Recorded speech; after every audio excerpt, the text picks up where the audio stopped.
नमस्ते प्रणाम। हम मंजू वर्मा, जिला अम्बेडकर नगर टांडा से स्वागत बा मंजू लोकगीत 123 के चैनल पे।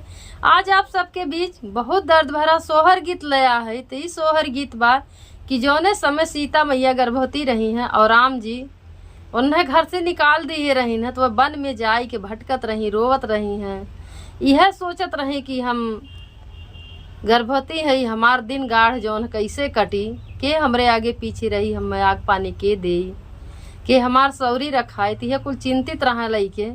तो बन तपसिन जौन वह वन में रहत रहीन, तो वह मिलिन उनसे और कहा थिन बिटिया तू चिंता न कर, हम तोहार सारा काम करब।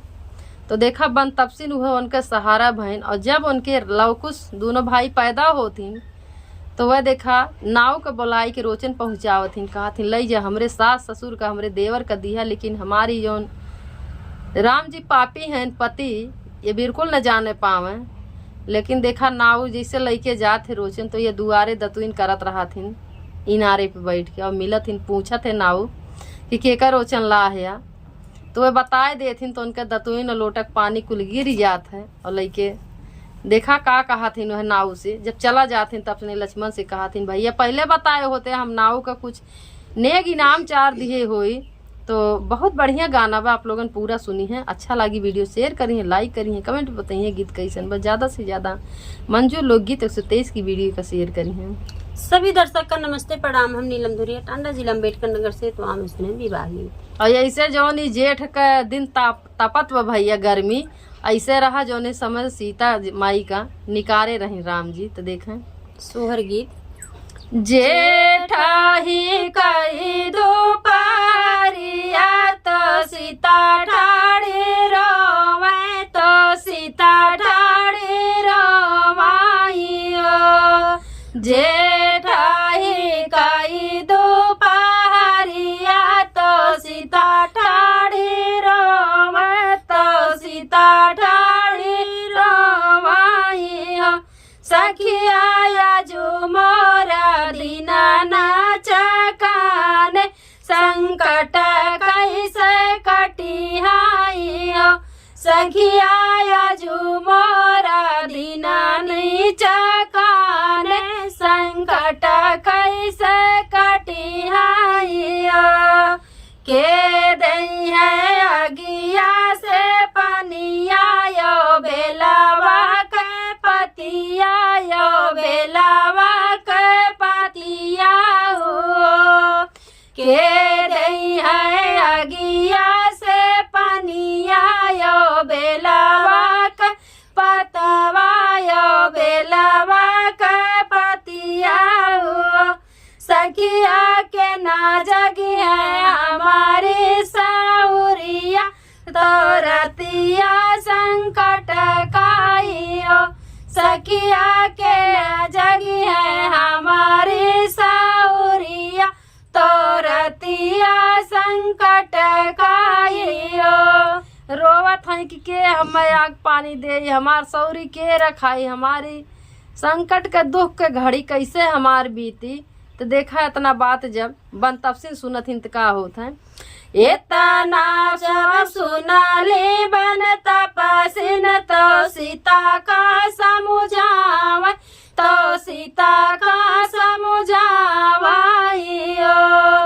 इतना जब सुनई बना तपसिन, तो सीता का समुझाव, तो सीता का समुझावाइयो। सीता हम देव अगिया से पनिया, अब लवा के पतिया हो। सीता हम देव अगिया से पनिया, अब लवा के पतिया हो। सीता हम देव अगिया से पनिया, अब लवा के पतिया हो। काली बेलक पाती तोहार हम देव आग पानी, हम देव तोहार सौरी हम रखाई। सीता हम जगब तोहारी साउरिया, तो रतिया संपत्ति खाइयो।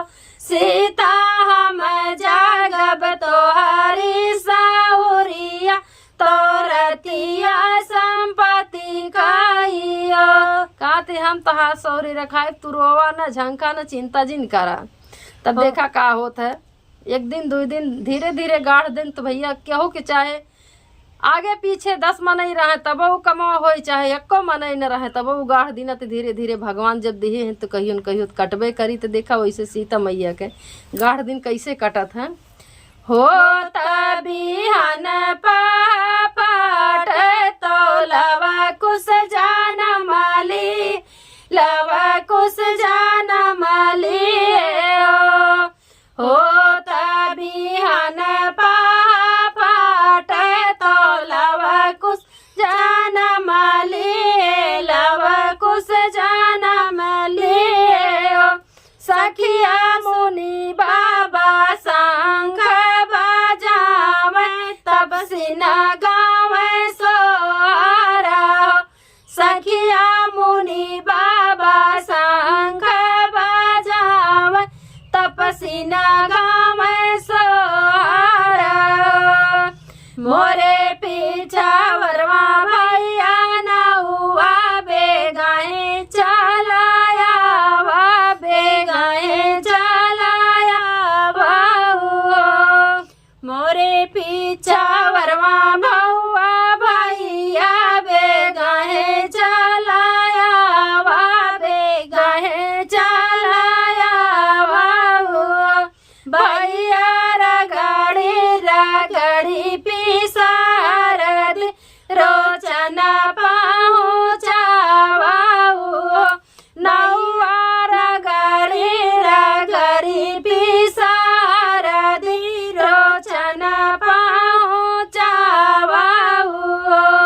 देखा जब सीता मैया के लौ और कुछ दोनों भाई पैदा हो जाते तो सीता मैया के गाढ़ दिन तो कट जात है। जो मुनि बाबा रहथिन जंगल में वह देखा शंख बजावत हैं, बन तपसी रहा थी वो सोहर गावत थी, सौरी रखावत थी, आग पानी उन्ने दे थी। तो जब पैदा हो जाती तो देखा वह अपने घरे रोचन पहुँचावत थी, यानी संदेशा जिसे कहा थी पहुँचाई जात है। तो वह सीता मैया नाव के बुलाई के पहुँचावत थी, का समझाई पहुँचावत हैं। आप लोगों आगे देखें। पहिला रोचन राजा दशरथ, दूसरा कौशल्या रानी, दूसरा कौशल्या रानी ओ। पहिला रोचन राजा दशरथ, दूसरा कौशल्या रानी, दूसरा कौशल्या रानी ओ। नौवा तीसरा रोचन लक्ष्मण देवरा तो राम नाही जानाई ओ। नौवा तीसरा रोचन भैया लक्ष्मण राम नाही जानाई ओ।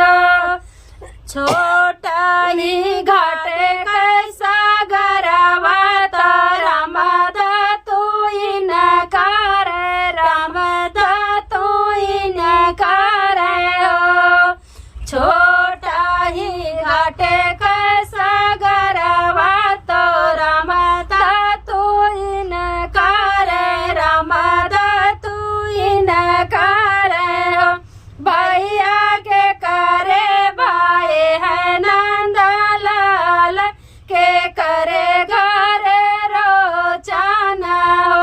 भैया के करे भाई है नंदलाल के करे घर रोचन हो।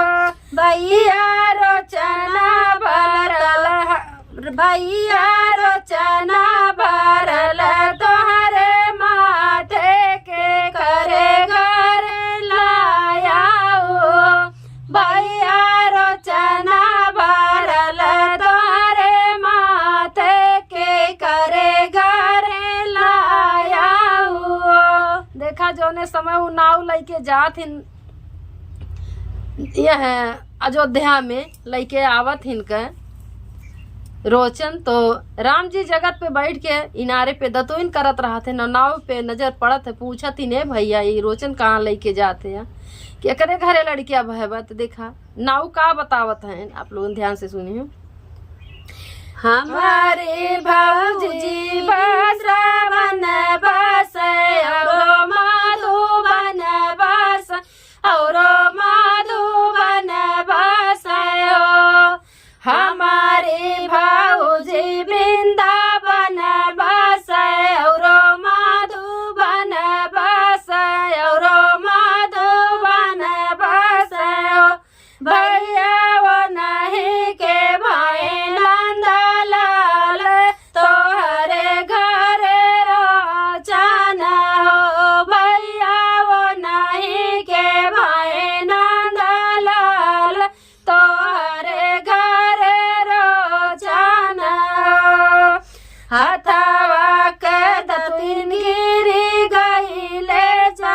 पानी हथवा कैद तुइन गिरी गईले तो पानिया ढोरो की गईले पानिया ढोरो की गईले हो हथवा कैद तुइन गिरी गईले तो पानिया ढोर के गईले पानिया ढोर की गईले हो सखिया अखिया से बरसे असुआदार पाटुकावा न भी जाइयो सखिया अखिया से बरसे असुआदार पाटुकावा न भी जाइयो अरे लारे लक्ष्मण भैया तू हमें जिल बताया तू हमें ना बताया हो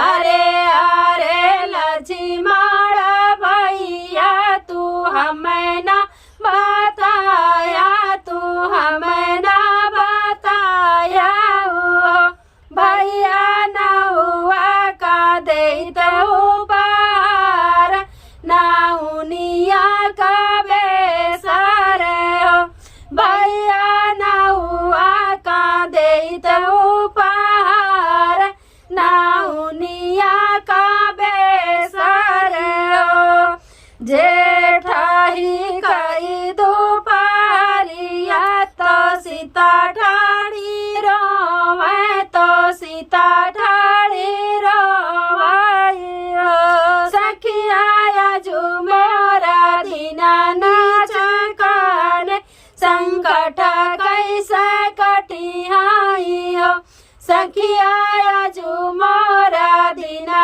नीचकान संकट कैसे कटिहाई हो। धन्यवाद।